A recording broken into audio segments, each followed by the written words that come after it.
Hello and welcome to Dragalia Month. We're going to be looking back at every single great moment, in my personal opinion, on what made this mobile adventure so entertaining. And what better to start than what is most important of the Dragalia Lost series, the adventurers. We'll be looking at 13 of who I think are my personal favorite adventurers throughout the Dragalia Lost series. This is my personal countdown on who I think are the best characters, based off story, character development, and skill. So with characters who have multiple adventurers, I will be referring to them as a whole unit. I will be excluding Unit from this list on account of he's supposed to be the main character, and is supposed to be the reflection of the character. Also, I won't be including any dragons, including humanoids, as that'll be a part of the next video, the Unlucky 13 Best Dragons of Dragalia Lost. And if you want to see that, make sure to subscribe and ring to the bell for notifications. Also, no crossover characters. But before we begin our countdown, I'm going to give you guys my lucky 7 honorable mentions, as there are a lot of adventures I did actually want to include, but couldn't. Starting with number 7 being Laxia Mascula. The idea of androids in a fantasy world does seem a little odd, but once you understand the lore of Dragalia Lost, it does make a lot of sense. Unfortunately, their story elements were very underutilized, along with another arc. Number 6 is Chelsea. This pink-haired yandere may be a little crazy for Luca, but wasn't really crazy for me, though her story arc is actually really endearing. Number 5, Sanoa. Personally, I just think she's a great comic relief, though she is a bit of a one-trick pony. Number 4, Yoshitsune. My personal favorite character from the Worm Clan, mostly because I too am Year the Rooster, among other things. Number 3, Zubaji. Probably my favorite character from the Journey of West series of characters, on account of he's actually a married man with a family. It's a shame we're never going to see them. Number 2, Nefaria. The fact that Nefaria is an undead princess from an ancient civilization that no longer exists is interesting in itself, and we do technically get closure from her story arc. Plus, I really love the incognito design. And my number 1 honorable mention, and probably most controversial, is Elisane, as she is one of the most popular characters in the Dragalia series, among others, and has some really good quality story arcs that are sadly also underutilized. But personally, I don't think she's really that investing, mostly because she follows under that weird romance comedy trope, as she is the potential love interest for the main character, even though she has her own harem for herself. But hey, also a shout out to Matilda. And with that, it's time to begin the countdown, starting with my lucky number, 13. As per usual, when I usually start a 13 list, I always start off with a really weird choice. And I think Annalie is a pretty strange choice to put at number 13. That's mostly because, well, for one, I'm not really the biggest fan of spear users. They're not great up-close attackers, and they're not great distance fighters, as I usually prefer characters with swords, axe, or even mana casters. Personality-wise is where I think Annalie soars the most, mostly because I feel like she's the most underappreciated adventurer in Dragalia Lost. Being one of the very few Sylvans on my list, she's actually the ringleader for a circus troupe that travels throughout Alberia, bringing smiles all around. She also loves kissing people for random reasons. But I think what makes her really high on my list is the fact that she has a really bubbly personality, hence why she's nicknamed the Sugary Star. In the event she was introduced in, even with an upbeat personality, she does have to go through a lot of hardships and struggles, as all she wants to do is just bring smiles throughout Alberia, even though the country is in turmoil. And I could actually get behind that. I kind of wish that she was one of the few adventurers that also got a little more development throughout the series. But sadly, we'll never get to see that show. Now, a lot of people generally know I tend to put ties a lot in my countdowns, but for really understandable reasons. Mostly because I have to find a lot of similarities between both types of items that I want to put on these lists. So obviously I had to put 2 adventurers that both interconnect with one another, and make them both better in their own way. Hence why Akasha and Heinwald make it at number 12 on my list. Though Akasha is the clear winner why I put her on this list, Heinwald also gets some brownie points, mostly because I can't really picture Akasha without Heinwald. Yes, I'm one of those people. Mostly because both their stories are fairly similar.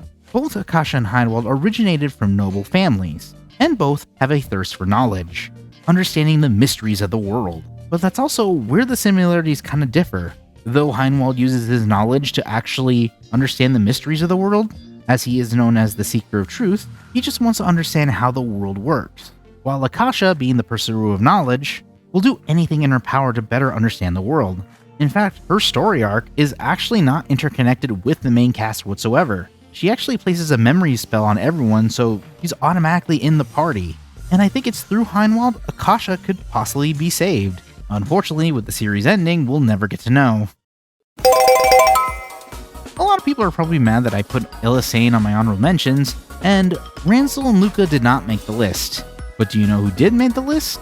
Not. Yeah, the little fairy friend who's been around since the beginning and is more of a comic relief actually makes it at number 11. Mostly because she does have a major role in the story, being the eternal partner of both Yuna and Zethia, and her major importance when they enter the Great Fairy Kingdom. Even though she is comic relief, deep down she actually really wants to help in dire situations, but being small, couldn't really do anything, until she unlocked the power of metamorphosis, and she gains a humanoid form, also a dragon-sized form, which is honestly really powerful, and she uses that power to save her friends. And being one of the other most broken characters in the Dragalia party, but then again, what else is new with Gala characters? As she has major combo damage, more so than a regular dagger user, and the fact that she can transform into her giant form, and you can also use a different party member to turn into a dragon, packing even more damage-inducing power. Just goes to show you, great things really do come in small packages. Also, she also gets the second best April Fool's event, next to Pupper. I tend to have really odd taste in characters, and most of these are going to be female, so in all honesty, I should have made this a countdown of best Dragalia waifus, as there are a lot of characters that are female that I generally think a lot of people are going to have split thoughts about. Speaking of split, Eileen. Though her main unit, a support lance, is not really that popular, her healing unit is actually one of the more go-to ones for the water element, next to Jiangxia. Even though she has two different types of units, ironically, it kind of works into her story element, as Eileen has multiple personality disorder, the kind version that we tend to know throughout the story, and the other who seeks bloodlust in battle, that she has a hard time controlling. And considering that she's in the middle of a literal war, it's really hard to control that side of her, even when she's a healing unit. But throughout her story, she learns to accept that other side of her, not only to protect those she cares about, but to embrace something that is a part of her. And I think that shows when she has two different types of units. But no matter what, she will always support those in need. I mean, if she did have a third summon variant, that would be awkward. Now, when I play Dragalia Lost, I'll generally admit I am not really good at the meta, so I usually don't know who's like the most powerful units to use. But we can all agree, one of the most broken characters in Dragalia Lost, at least back in the early ages, was Captain Karina. Karina was one of the most broken characters to use, and she was a 4-star unit. People still remember the days when Raging Tide and Black Flag were some of the most go-to abilities for a character like her. Not to mention, she also played a key part in one of the events, the Phantom's Ransom. But there's more to this captain than meets the eye patch. We actually learned that Karina was formerly a noble, but she hated that way of life and was forced to marry. But she ran away and joined a pirate crew, and eventually ran that crew as their captain. Talk about the change of tide right there. But I think she's learned to embrace that other side of her. Not to mention, she also made an opera group out of her pirate gang. Sometimes I really love Dragalia lore. It's weird. So am I the only one who actually likes using Cassandra in Dragalia Lost? I'll gently admit, early Cassandra was not that great. Not that long after she was released, they immediately gave her a level 70 mana spiral. I will admit, Violet Uproar is not the best attack, as you still take damage after getting hit, but I do think Cassandra was really useful in crowd control, especially with invasion events, as Umbral Assault and Violet Uproar did massive damage around a single area. Umbral Assault was a lock-on that did poison damage. But interestingly enough, her lore is also just as deep and impactful. Cassandra was originally the sorceress for the royal family, and she knew Aurelius for quite a long time. It may not look it, but she's actually 60. Magic does wonders to the skin. What we learned throughout her story is she actually did hold a bond with Aurelius quite deep. He actually even had feelings for him, but due to being married and having 7 kids, it was a love that was sadly never meant to be. And I will give Elisane credit that she does learn about Cassandra's backstory, and it does give her this emotional moment of bottling up your feelings. Though she may have not been the best unit to use, I think her story will definitely make her a fan in some people's hearts. I mean, she could always go for Audric. Oh wait. As we all know, one of the best events in Dragalia Lost are the raid bosses. Early Dragalia, you got a free dragon, you get a worm print, tons of collectible stuff, and of course, a free adventurer. And there have been tons of great free adventures to get. Izamo, Audric, Not You. But ironically enough, the first adventurer has always been my favorite. Lyra has been my go-to adventurer throughout the entirety of Dragalia Lost. Though I do use Mascula more as my blade wielder, the Lyra also got a summer event where she's a sword fighter. Lyra actually had a really great combination of attacks. I mean, with Ardent Stream and Winter's Blade, you can freeze your opponents and do even more ice-based damage. Not to mention, she's also quite the bodybuilder in the Dragalia Lost series. And it's thanks to her, we now have Muscular Luca. If you want to ask me what the best units are in Dragalia Lost, personally, I think the healing units are some of the best in the series. One of the best examples? Verica. Back in early Dragalia, I think Verica was one of the best flame heal units that you could get, until Halloween Lowen existed. Blessings of Destiny was a really great healing ability. Not to mention, Summer Verica is one of the best summer healers with Moment of Passion, as you recover 5% of damage with every hit you do. So if one of your adventurers is near death, you can shapeshift into a dragon, use their powerfulest attack, and recover all of your health instantly. Though she is a fortune teller by trade, her story isn't really that happy, as sadly she saw a future where she lost her brother, and didn't have the ability to change her fate. And it's through interacting with Yuden, who also had a bleak future foretold by her, that she saw there is a way to change destiny. The future isn't black and white, and she does everything in her power to use her fortune telling to change the future for the better for those around her. And at the end of her story, she gets a happy future too, where she's married with kids. But if you're looking at best healer in Dragalia Lost, well, we're gonna have to look at the next character. Being one of the best healers in Dragalia Lost, of course Grace would make it at number 5. Sorrow's Requiem is one of the most overpowered healing abilities in all of Dragalia Lost. Grace is so broken, she is a healer that's used in other elemental units, not just for ones that are available for all unit types. Though she sacrifices a good chunk of her health that will eventually restore thanks to this ability, she gives her allies a life shield, something that was introduced with characters like Peony. But unlike Peony, she has an ability to keep adding life shield to other units. And it makes sense why she would sacrifice so much of her health for others, as she was a former member of the organization known as the Syndicate until the tragic passing of her husband. Even though she and her husband thought the Syndicate was using their knowledge for good, that organization took the very life of the man she truly loved, unknowing of that for so long, which is why she always looks like she's dressed for a funeral. It's through Aldred we learn about the truth of what happened, and she uses her knowledge and power to protect those against the Syndicate, putting her as one of the top 5 best Dragalia Lost characters. Not to mention, she also gets a secondary costume, which has a really weird story. Trust me. Speaking of weird, at number 4 is a pretty weird choice, but this is my list and I don't care.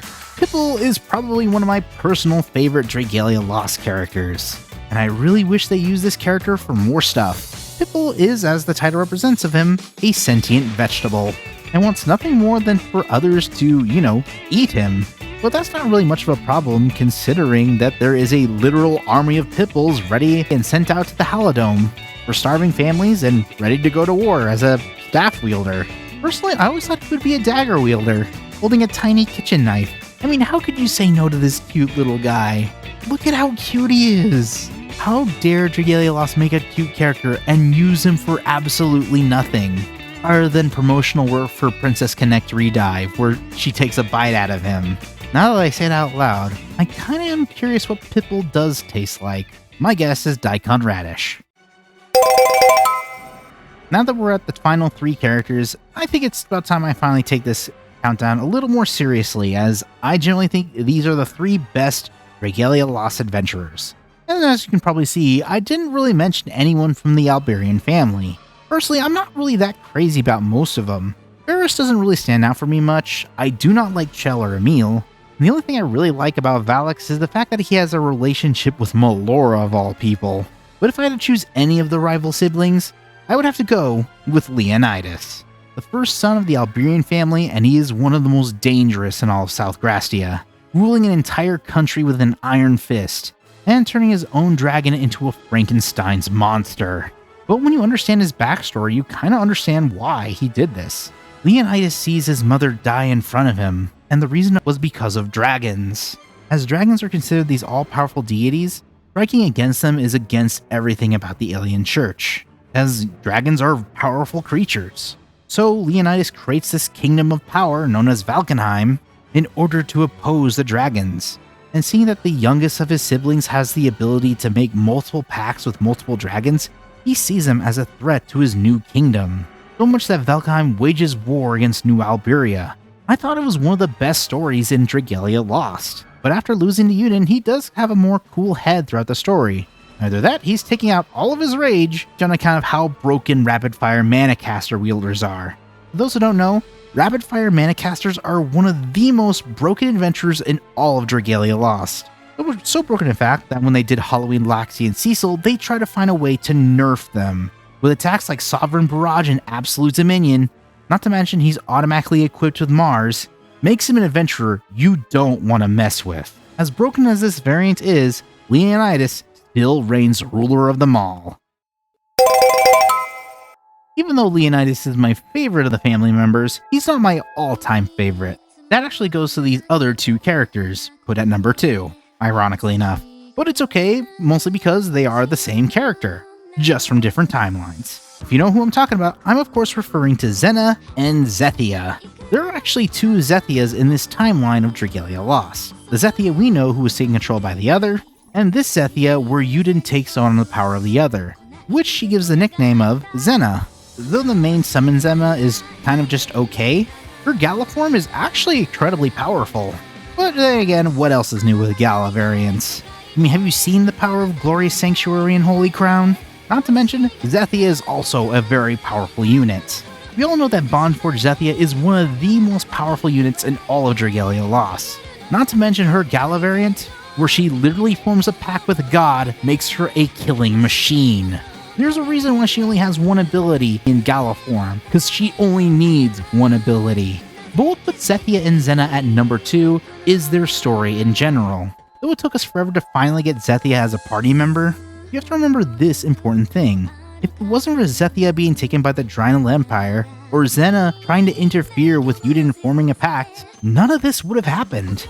Yuden would never have gone on this never-ending adventure to finally reunite with his sister. The heartbreak, the hellfire, the destruction, being formed a traitor, going against his entire siblings, literally fighting for the fate of existence. It was all for the sake of saving Zethia. Also, this is technically putting 2 of the same unit in one party, so that automatically makes them broken. For my number 1 Dragalia Lost character, honestly, it was probably the easiest one of them all, as she is probably one of the most popular and powerfulest members in all of the Dragalia Lost series. So for my number 1 Dragalia Lost adventurer, I obviously had to give it to Cleo. Yeah, this might be a popular pick, but I don't care. Cleo is the best Dragalia Lost character. And why is that? Well, considering she has 6 different summon variants, which is the most out of any Dragalia Lost character, even Elisane, a lot of those variants are very powerful. Her default variant is one of the best healers for early Dragalia Lost users. Her summer variant gives characters a lot of critical power. Yukata variant, great. The only mainline character to get a crossover variant. And of course, Gala Cleo was one of the most broken Gala characters in all of Dragalia Lost. Even though Ancient Ray has been nerfed a few times, it is a very powerful skill Cleo has. And besides Zethia and Zenna, he has probably some of the most investing story elements throughout all of Dragalia Lost. As, believe it or not, she's well over 300 years old. But to a Sylvan, she's only an adult. At a young age, she ran away from home and joined the Alberian army, led by the founding king himself, Alberius. She was really dedicated to him, so much so that she actually had feelings for him. Even though she protected the Halidome for over 300 years, he still cared so much for Alberius, even though he was gone for a long time. Or so we thought. As we later on see in the story, we learn that Alberius became a horrendous monster after facing Morsayati, and at first was unwilling to take the life of the very man she cared for. It was heartbreaking. Even though she does her best to control her emotions, deep down, she felt alone. She felt sorrow. And even being part of Yuden's party, she'll remember the time she had with Alberius, Miriam, and all those around the Halidome. That it broke her heart. And that shows when they enter the World Tree, as she finally gets to give Alberius a proper farewell, thus ending her own story arc, giving her the ability to move on finally giving her the closure she needed last 300 years.